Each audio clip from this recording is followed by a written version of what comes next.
you. Larry Johnson, my good friend. Thank you once again to come here. Welcome Um, everybody once again this week.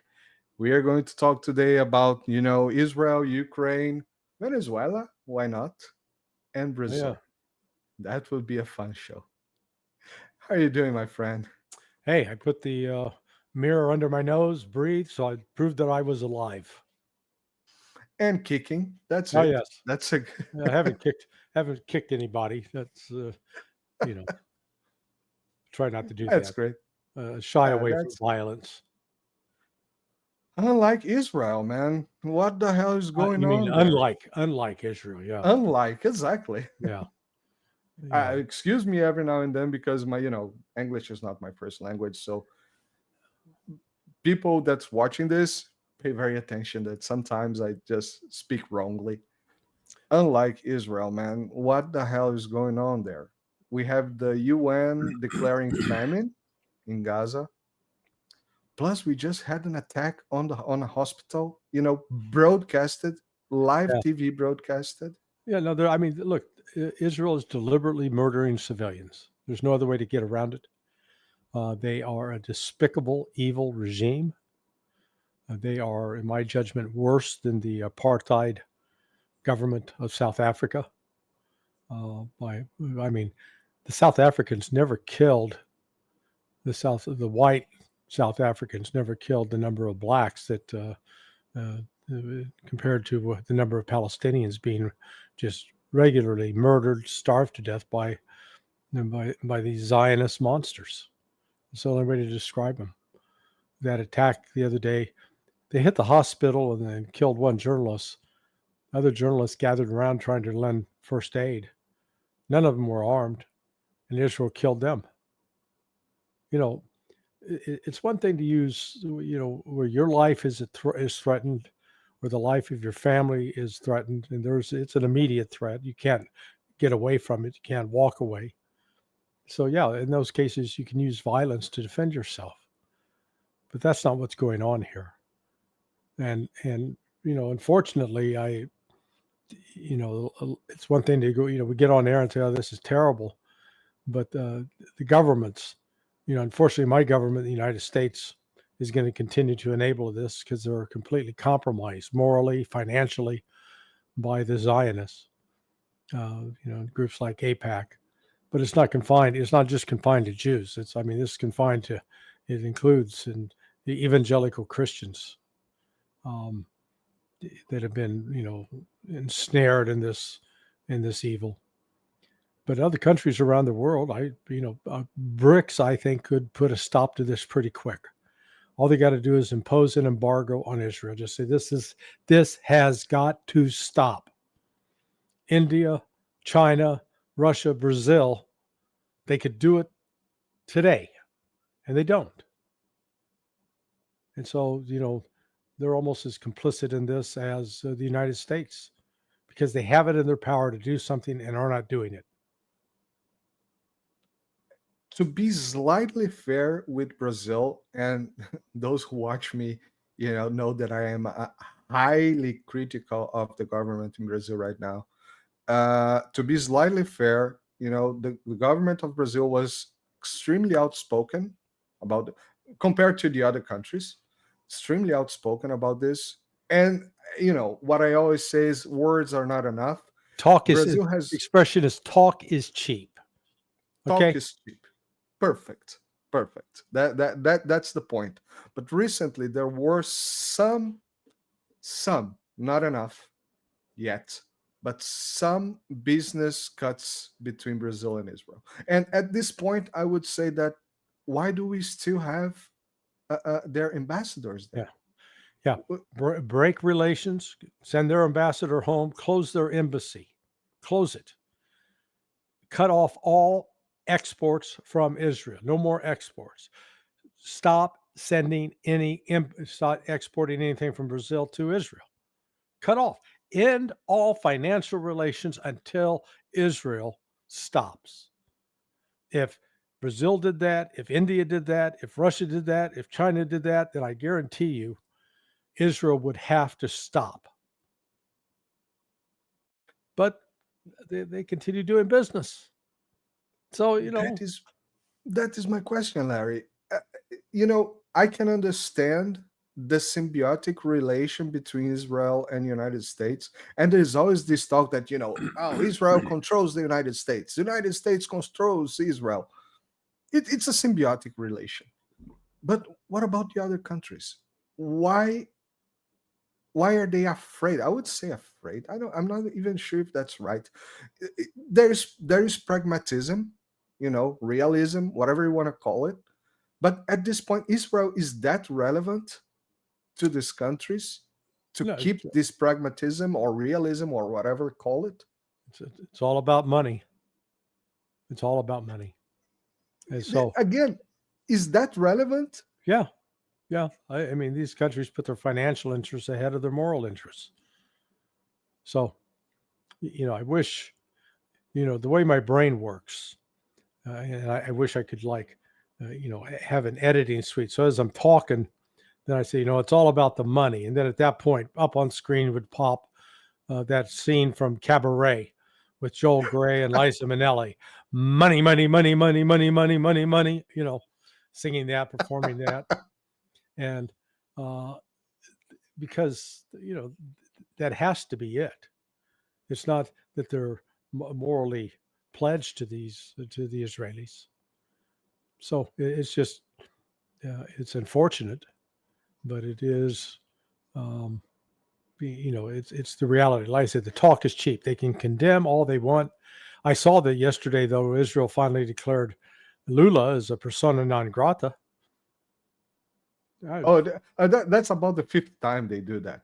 Yeah, so hopefully Brazil responds by saying, close your embassy. Get the hell out of our country. Yeah, I think Colombia was the only country who did that, actually, till now. Actually expelled Venezuela, I think. Yeah. Venezuela as well. Yeah, I think. I understand why Russia maintains the relations, because about 2 million of the 7 million Israelis left in the country are Russian or dual passport holders. Yeah, I can understand some countries, as you mentioned, Russia. I don't understand China. Just recently, we had a very high-level business meeting between the business minister. I don't know what's the name of the job of the guy there in Israel. Well, at this point, I would say it's wishful thinking to think there is a plan involved in that. It's just, good business. Yeah. Good old business. I don't know.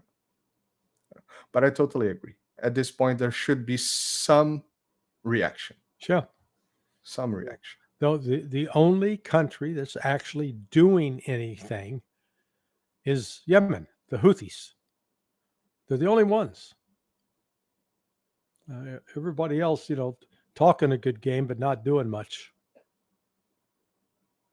Yeah, that's amazing. Since I would put Brazil to the last of the list because I'm very interested in this story. But since we talked about Brazil, Lula becoming a persona non grata, just recently, Larry, this week, a couple of days ago, a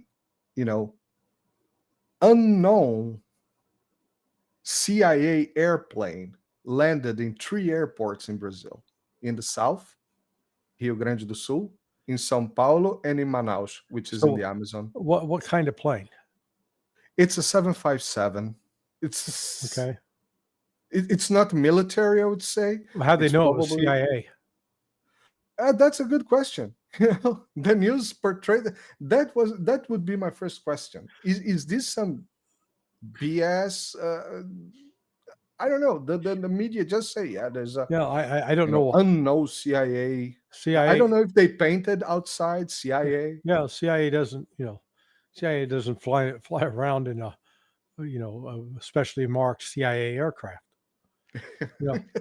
Actually, I would imagine it reminds me the true story of this analyst who was undercover and traveling for the first time overseas, was going to Egypt and arrived in Cairo. And he's told, don't reveal yourself as CIA. Keep your cover as you work for U.S. State Department. And so while this guy's standing there waiting for his baggage, out comes his bag, and marked on the side of it, it says CIA. He goes, "Oh my God!" He left his bag. He got a return ticket immediately, got out of there. He didn't realize that CIA stood for Cairo International Airport.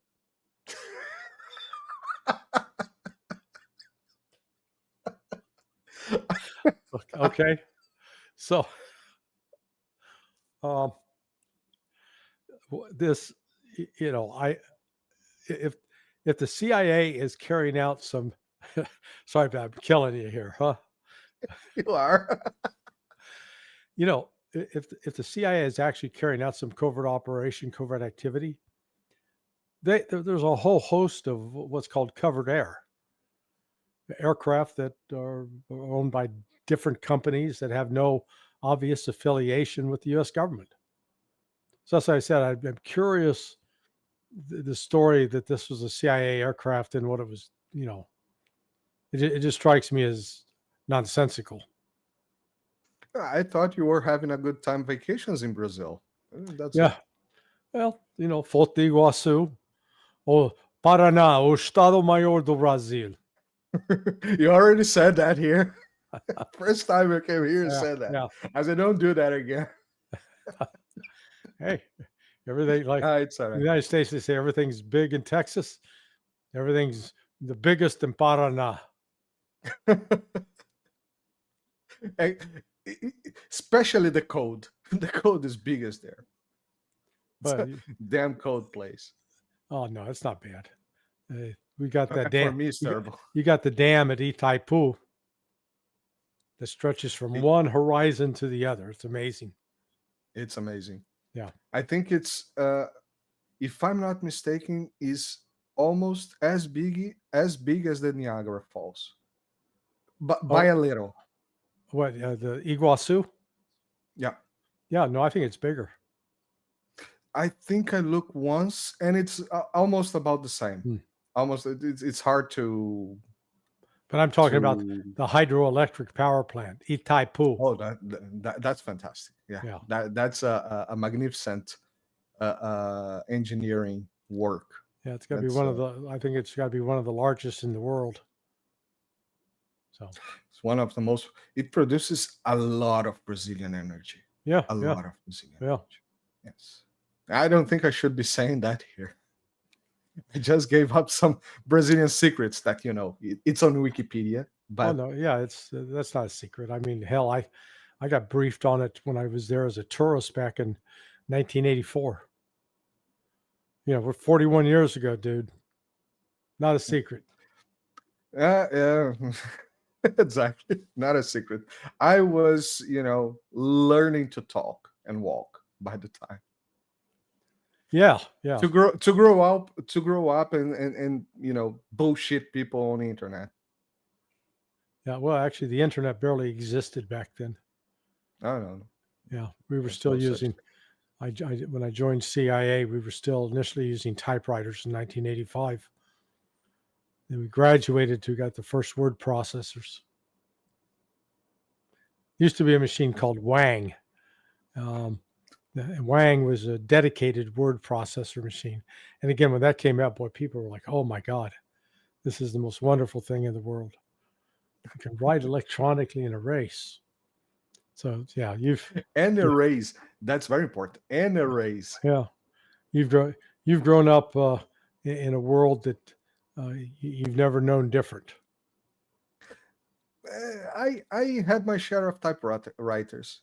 I had, technology always takes a little bit to get to Brazil. Yeah, well, that's just because your family was poor and they weren't going to spring for a computer for you when you were 10, okay? or maybe your parents, were worried, oh, he'll get on there and become a porn addict. No, we're not going to let him do that.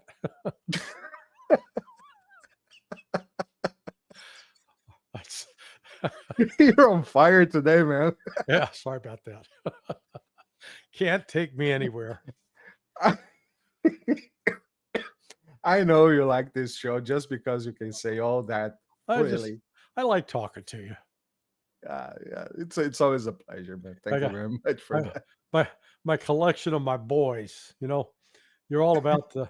You're all into. Are you 44 yet? I am 44. So you're the same running age as to you're the 45. same age as my son. Okay, so like I said, I got Cool. you. I got Nima. We got to work on your outfit. You got to start wearing the shirts. Me? No. Yeah. This is 100% this channel. If No. very You got. stupid t-shirts. I'm Like, getting. are I've you got. stressed? No. I've got the Larry Wilkerson now wearing a shirt occasionally. Garland Nixon doing it. Nima's doing it. That's The Danny true. Davis has done it. Hey, I'm an influencer. Yeah. Okay, sorry. I am I'm vaccinated against CIA, mind Oh, there you technique. go. Yeah. But to be fair to you, there was one show that I put a shirt. And I did it on purpose, just for the introduction of the show, to say that I shaved and I put up a nice outfit, and never again. I have some in my closets here, but I don't like it. I will get to a pretty nice Rio de Janeiro, Hawaiian t-shirt that you like. No t-shirts. I don't do t-shirts. No, not t-shirts, shirts. Yeah, sorry. Button or zip, I don't care. But The I'm not a t-shirt guy. No. I just it's easy. You take off. That's easy. Yeah. I like easy stuff. I have a comment here in the chat that said that Itaipu is bigger than the Foz do Iguaçu is bigger than the Niagara Falls. I thought so. I was wrong. Oh my God. You mean you're human? You make an occasional mistake? Oh my God. Well, I'm not doing your show. You were right. I'm not doing your show anymore. I demand perfection. You mean you were right? So that's the new stuff here, right? Larry Johnson was right for the first time. I'm always right. Well, okay, wait. I'm always sure. I'm not always right, but I'm always sure. There was a TV show, a Mexican TV show that was very popular in Brazil. And there was this teacher, the what's the guy's name? El Chavo del Ocho and El Chapulín Colorado. No, they were very popular in Mexico. So pretty much where you live. Is that the guy with the pencil, like the very thin mustache, or not? No, not really. I'll send you some clips later. It was very popular, and they were very popular in Brazil. They were translated and very popular in Brazil. And there was this teacher. They always say, "I'm always right." There was one time I was wrong. The time that I thought I was wrong. Yeah. Yeah. Very good. Man, let's move to Ukraine. Ukraine. We have, Ukraine. We don't talk about Ukraine anymore now. We talk about Russia. We just had Lavrov on ABC News. NBC. Sorry. Kristen Welker. Kristen Welker. So my first question is, you worked on the mainstream media for some part of your life. Yeah. Is everybody on mainstream media absolutely obnoxious? And not very smart. And not very smart. Okay. Yeah. One of my favorite stories. So you know who the astronaut John Glenn was? So John Glenn was the first American in space. Okay. That was his claim to fame. He was number one. So at least in the United States, he had some fame. People knew him. And a friend of mine, she was a producer. She's at CNN at the time. And she got this new college grad, just graduated from college, working as an intern at CNN. and they were expecting. She was expecting John Glenn to come. He was going to be interviewed that day, and this kid comes up and goes, "There's some guy down in the lobby says his name's John Glenn, that he was an astronaut or something. Who is this guy?" Those are the people that end up, going on to work as anchors and doing interviews. They're not very smart people. And Kristen Welker, was displayed a remarkable amount of ignorance in her questioning of Lavrov. I admire Sergei for keeping his patience and not slapping her around, but he did push back a little hard a couple of times. He did, gently. Yeah, but it was some very just the assumptions inherent in her questions. What's important, the takeaway from that interview, is to understand that I don't see any way that there is going to be normalized relationships with Russia until something happens in the United States that forces us to change. Because as you could see in the Welker's questioning, there was just great hostility, presumption of guilt, a narrative committed to a narrative about Russia that is not true, but is widely believed in the United States. And it's not confined to the media. The media has been effective in sowing that propaganda in the minds of the vast majority of Americans. Policymakers, political leaders on both sides of the aisle, business leaders, they believe that crap, that nonsense. So no matter what Donald Trump says or does, it's not going to change that reality. And in fact, I talked to someone else earlier today over in India, and because he was asking sort of along the same lines, is there any base, what are your hopes for, peaceful, good diplomatic relations? I said, I don't think it's going to happen. If you recall, starting, I think, in 2004, Russia began hauling. They were our way of getting to and from the space station. The United States no longer, for whatever reason, could no longer launch rockets or didn't have any spacecraft that could make the journey. The Russians did. So the Russians always took us along. They were like our Uber driver or our taxi driver. To the moon. Yeah, so they did that for 20 years.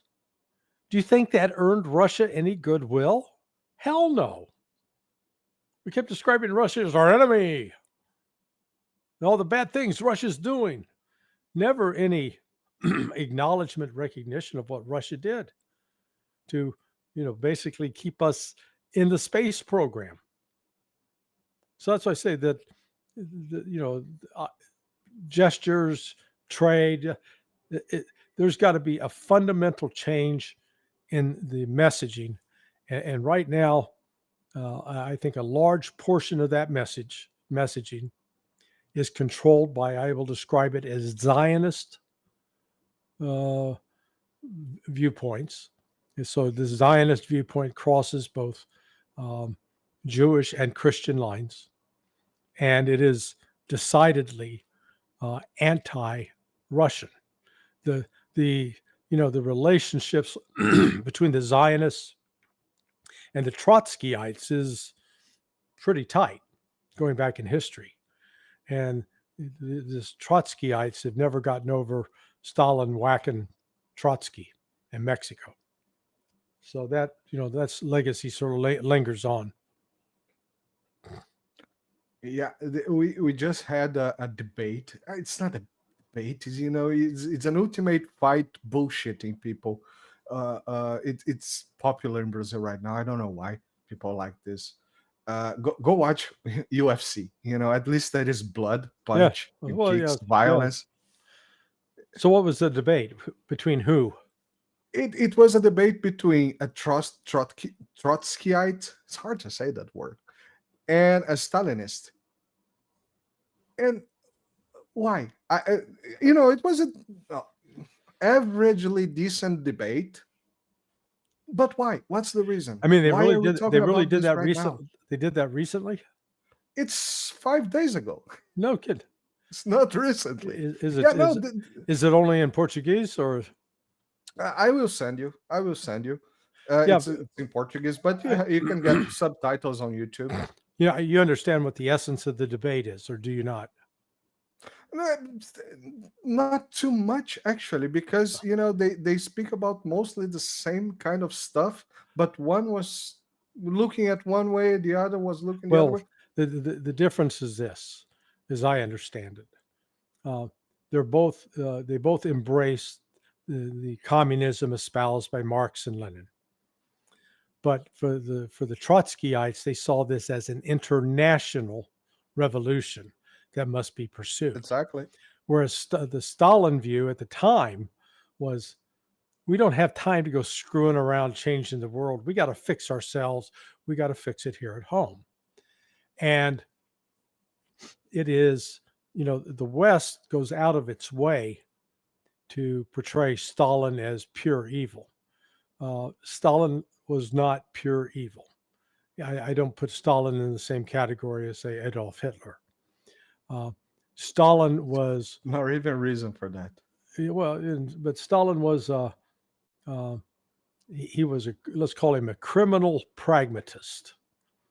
And when the Bolsheviks gained control of Russia, literacy rate was 21%. So like 1925, 21% literacy. 30 years later, right after Stalin died, they had universal literacy in Russia. So in those 30 years that Stalin was in power, the world was changed so that every child born during that period started going to school, learned to read. And at the point that the adults also were taught to read. So that by 1955, you've got universal literacy in Russia. And that persists to today.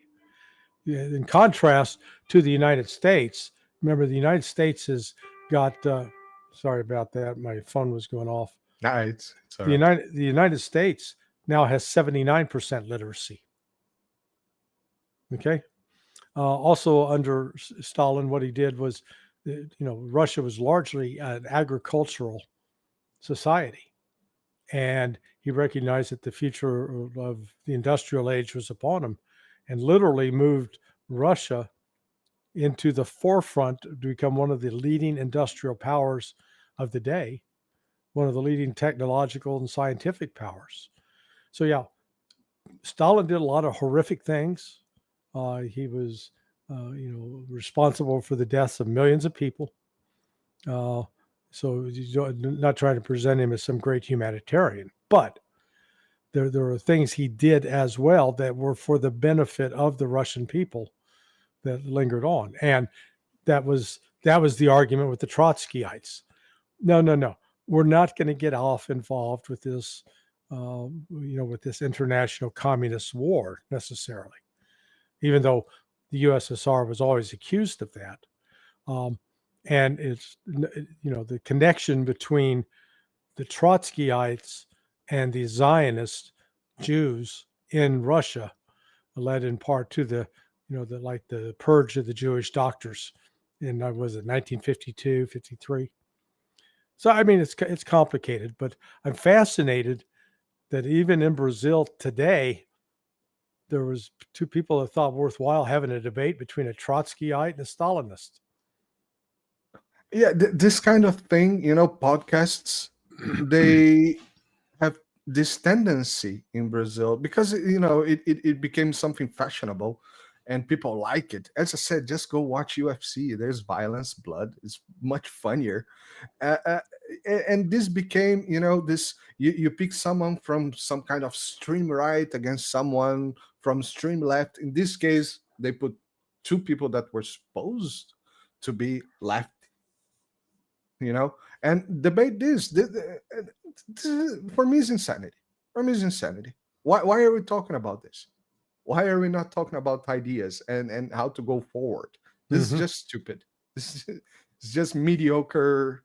And I do like the podcast, the channel. It's very good channel, but this kind of thing is just useless at this point. Well, yeah, I was surprised that there would be any demand for, you know, let's have a Trotskyite and a Stalinist verbally slug it out. Who won the debate? Any idea? Uh, I think it was the Stalinist. It was much. The guy, the Stalinist, is a very known historian and journalist who also has a YouTube channel called Opera Mundi. Breno Altman, his name, who, by the way, is also Jew and is also pro-Palestinian and against the genocide that is happening there. Can we call it already genocide? The G word?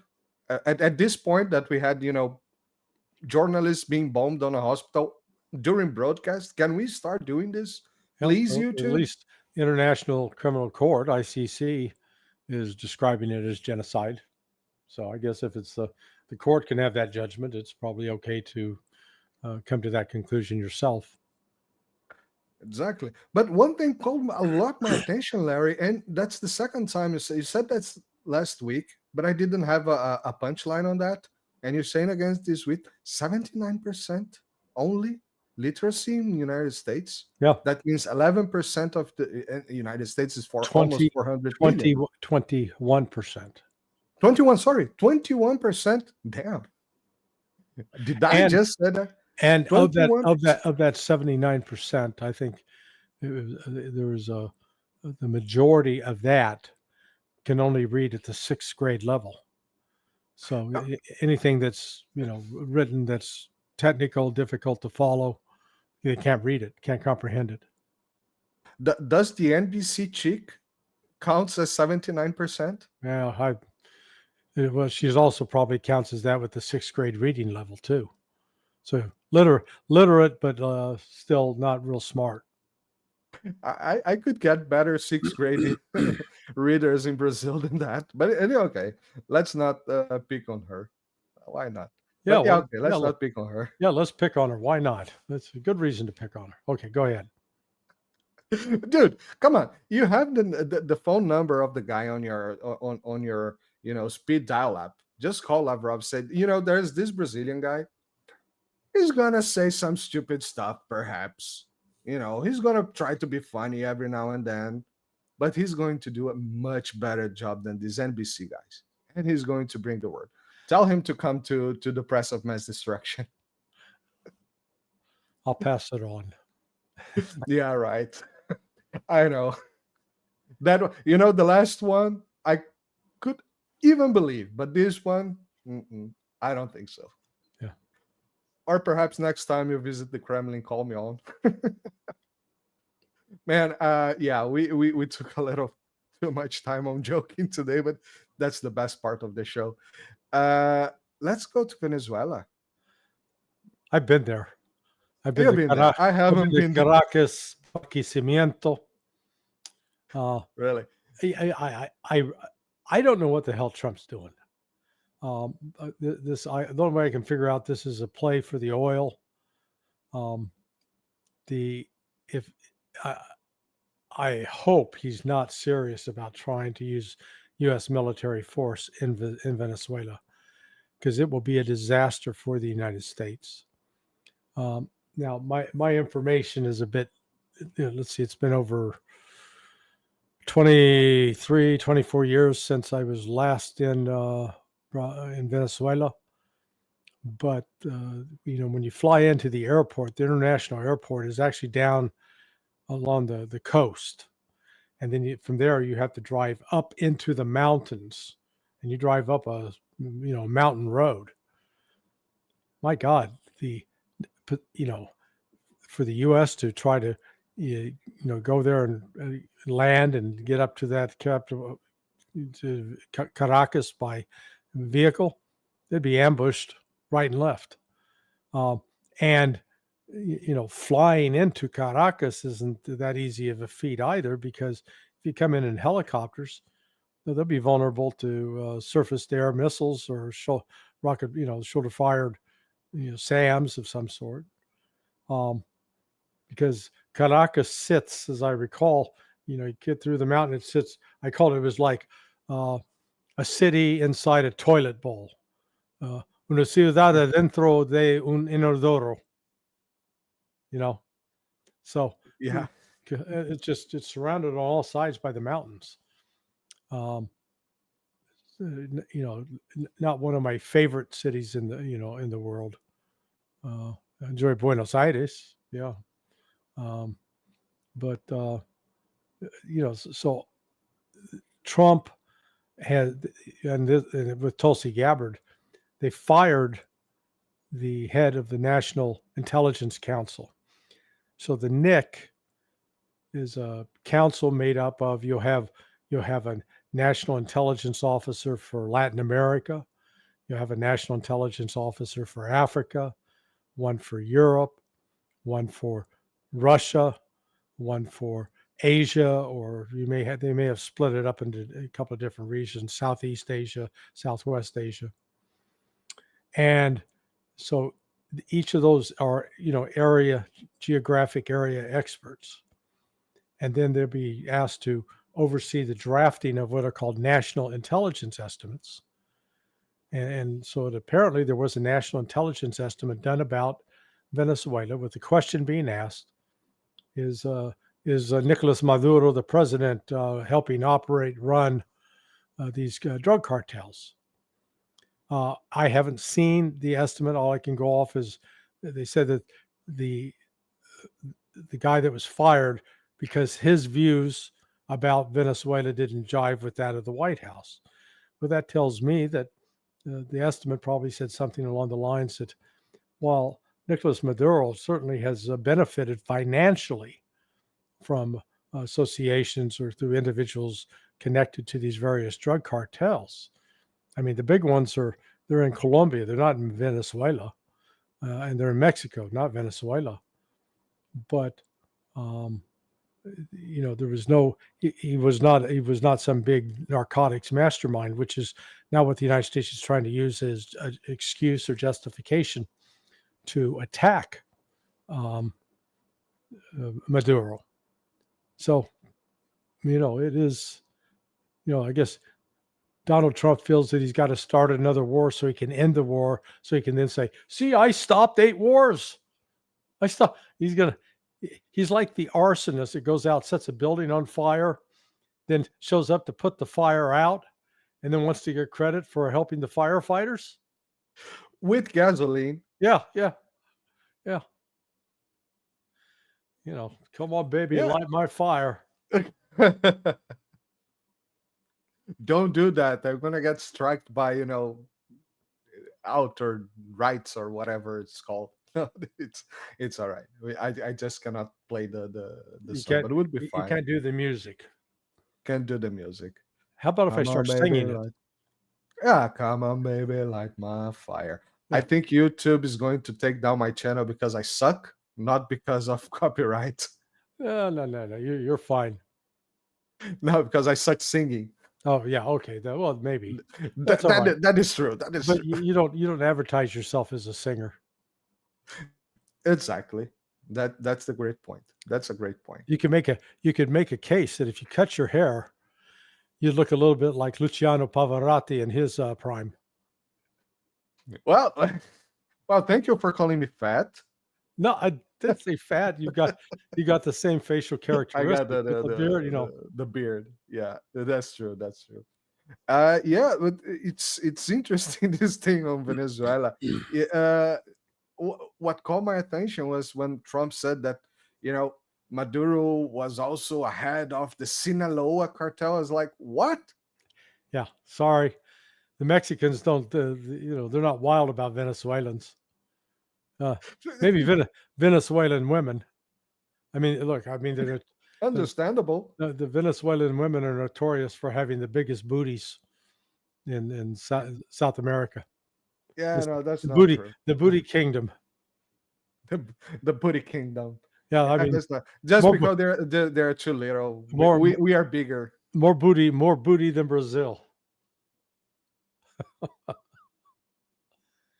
You muted You know, yourself. we're all Latins. We're Yeah. all South Americans. You know, here, there. So Julio here said that I look like Demi Rousseau. I didn't know this guy before. Demi Hussel? Demis Rousseaus. I don't know if in English it's called Demis Rousseaus. It's a French singer, if I'm not Oh, mistaken. yeah.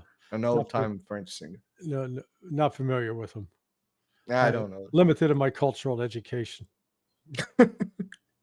McDonald's and Disney. Oh, yeah. There we go. Sorry about that. I couldn't miss that opportunity. Go ahead. Man. Insult the old man. I'm not insulting the old man. Oh, okay. I'm insulting your country. That's different. Well, I insult my own country, so that's okay. Sorry, good. Man, I think I'm out of questions for today. But that was a very interesting call on Venezuela. This is a subject. I called that one to you some time ago. You know, Trump is going to pivot to South America. Yeah, and I thought maybe you were drinking too much Italian wine, but now I know I was wrong. I'll say no, you were not wrong. Okay, so I was slightly right here. Yeah. Good. Man, thank you very much once again. Send regards to everybody. Everybody, remember to follow Larry on Sonar21.com. He posts all the videos, including the ones he does here with Nima, with the judge, with Danny Davis, every now and then, with Anya. I don't know if you're still doing Anya. Yeah, she had channel. something really weird with that lady. I mean, she just cut off all contact all of a sudden. Just so and you know, she co-authored a book with Scott Ritter. I wrote the sort of a foreword to it. Yeah. And she's not even talking to Scott right now. So it's like, you know, wow. I don't know what's going on. I wish her well. I always enjoy chatting with her. Yeah, she was missing for almost a month on YouTube. Yeah. But then she came back. I don't know. No idea what happened. So I don't know. Okay, right. I will talk with you next week. Thank you very much, and send regards to Lavrov. Tell him, send him a week. Marcelo's a fanboy. I'll see how to hook you up. All right, dude. It would Later. be an interesting talk. Okay. Later, man. Thank you very much. Right. Thank you all. See you next week. Bye-bye.